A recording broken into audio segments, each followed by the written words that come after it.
Soy Agustín McDonald, profesor de la Cátedra de Problemática Filosófica, jefe de trabajos prácticos en un par de comisiones.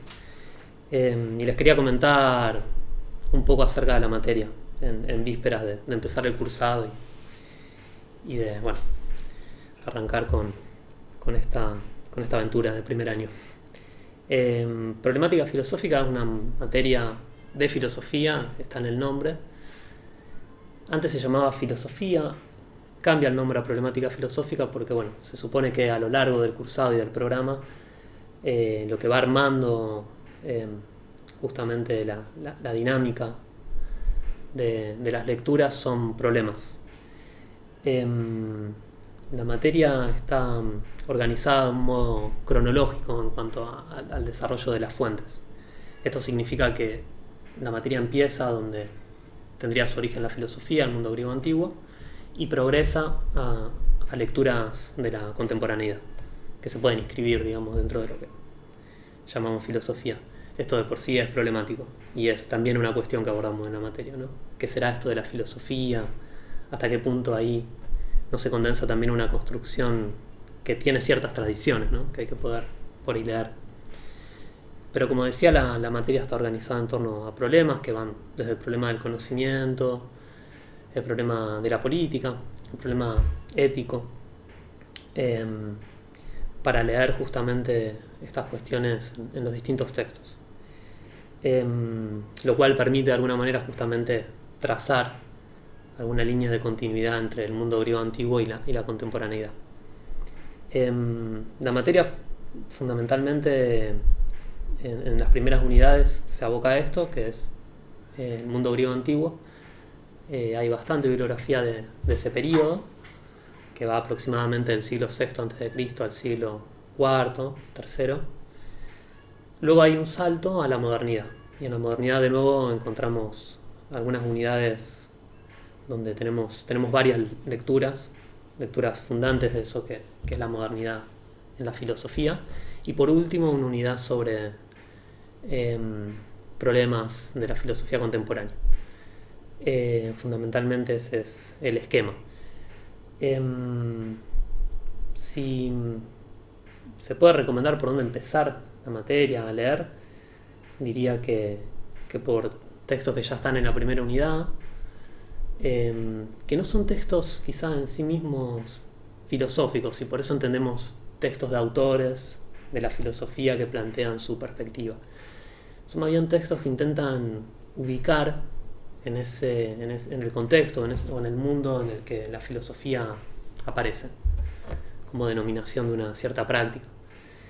Y diría que conviene ir derecho a Jean-Pierre Vernant, que es un autor francés del siglo XX, y fundamentalmente a un texto, un capítulo de un libro que se llama El universo espiritual de la polis, que está en la bibliografía, está cargado en comunidades. Ese texto es toda una entrada al problema de las condiciones en las que, la filosofía surge como práctica, insisto. Y da una buena idea del cambio.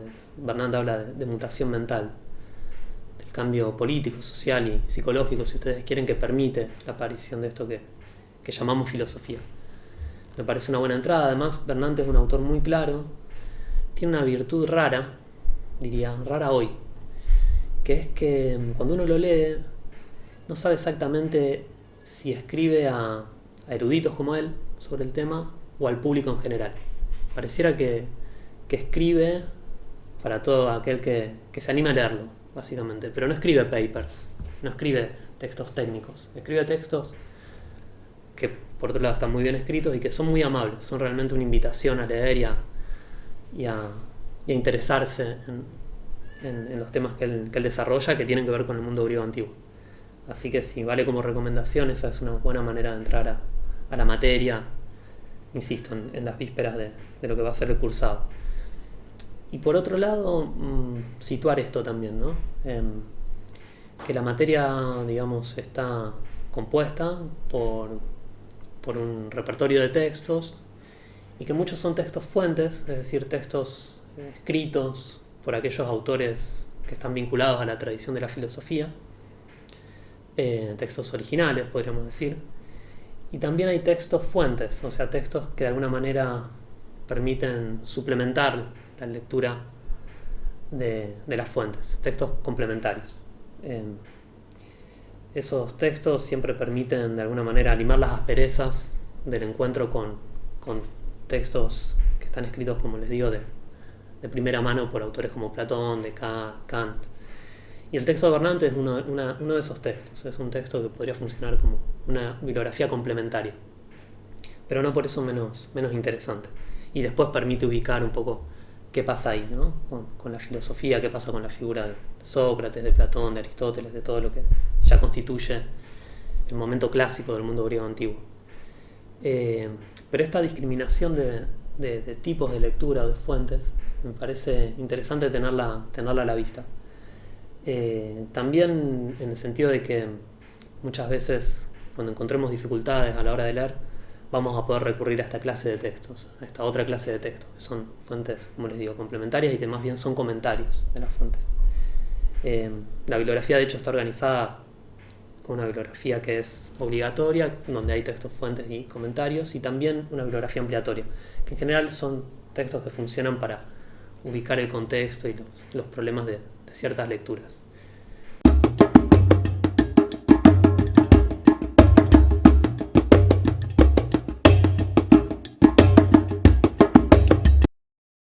Bueno, el encuentro fue algo a lo que encontrarle una cierta vuelta en algún punto.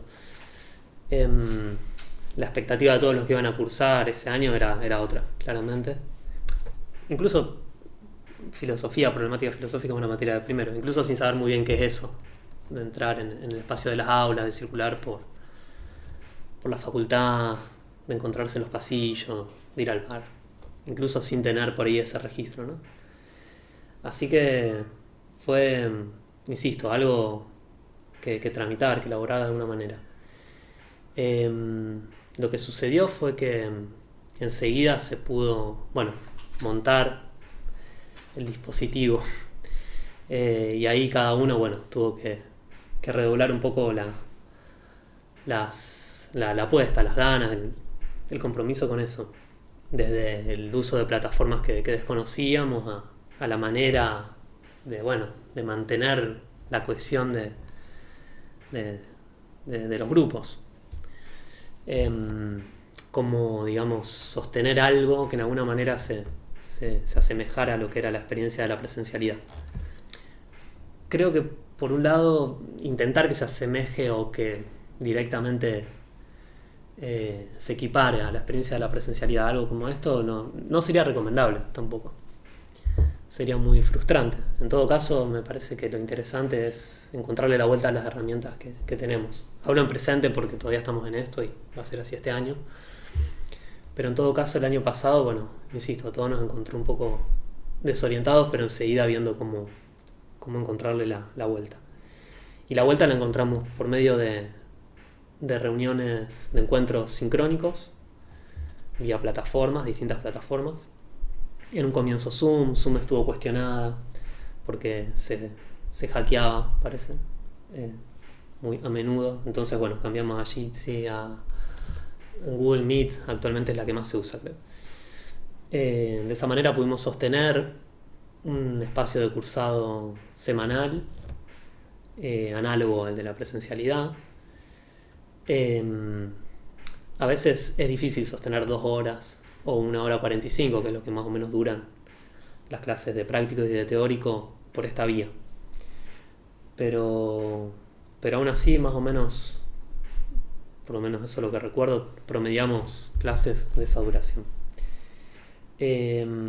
Después espacios de consulta, de consulta por chat, que al final se volvieron consultas por plataforma también, porque de repente era complicado poder justamente responder a consultas o sostener el intercambio escribiendo en un chat. Se volvió un poco engorroso. Así que en general optamos por tomar las consultas también por vía de las plataformas. Y después una herramienta interesante que creo que tiene su potencia es el foro, que está en comunidades, donde íbamos subiendo contenidos clase a clase. Es decir, la data de los textos que íbamos a leer ese día. Y era un lugar en donde también se podían hacer consultas, preguntar sobre la bibliografía y también subir textos por ahí aclaratorios, cuestiones que ayuden a sostener mejor las lecturas en los foros, que además están ahí abiertos a una disposición permanente para quien quiera ir a buscar como si dijéramos itinerario de las lecturas, pero también todo ese material complementario. Y esas fueron un poco las estrategias que nos dimos para sostener el cursado. Y también, bueno, el mail funcionó como una vía de consulta. Y también mandar, esa fue un poco un requisito en un momento, poder mandar el registro de las clases a todos los estudiantes de las comisiones. Porque bueno, muchas veces también hubo dificultades o había dificultades de conexión y muchos no podían conectarse en algún horario, bueno, distintas situaciones. Entonces de esa manera dentro de todo se pudo cubrir el trabajo sobre los textos y la materia. Eso, es todo un esfuerzo, digamos, que creo que fue compartido y que en algún punto fructificó, digamos.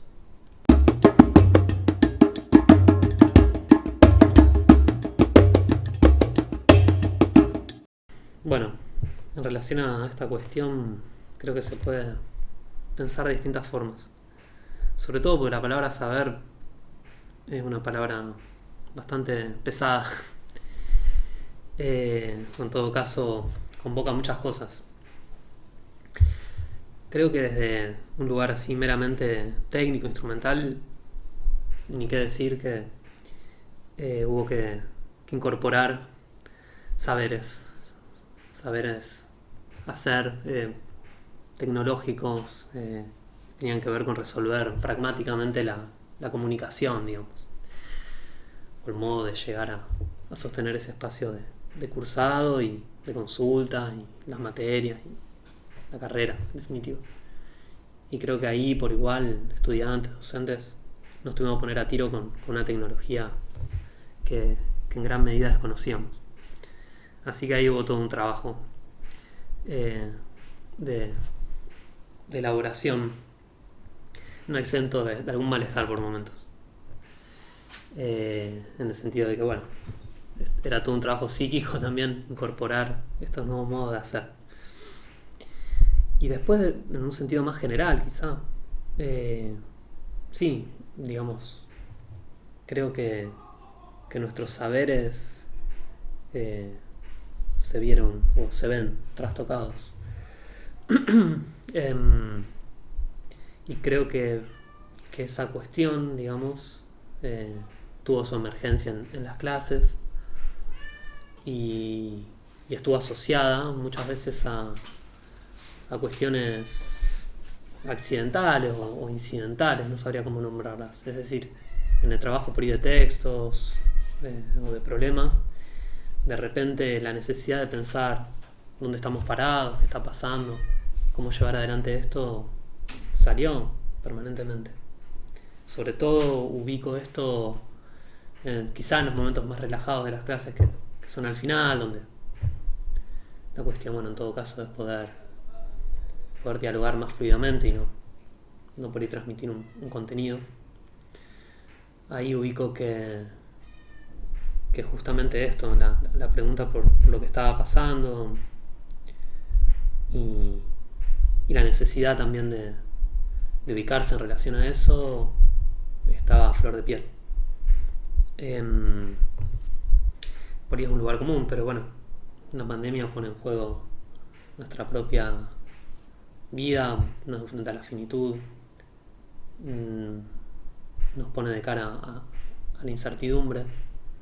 Curiosamente son todas cuestiones que la filosofía ha tematizado de distintas formas, en relación al asombro, por ejemplo.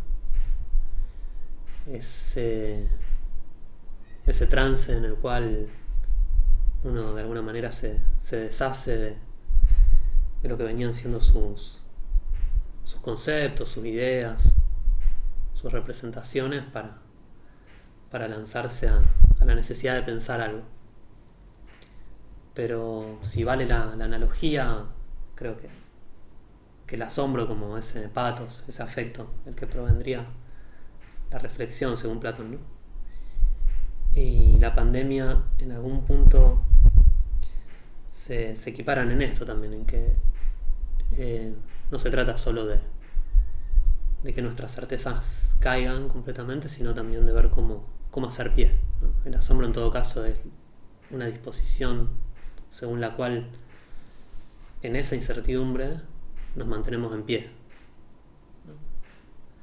De otra manera sería, bueno, ya meramente un quedar anonadado, un quedar negado en medio de una situación.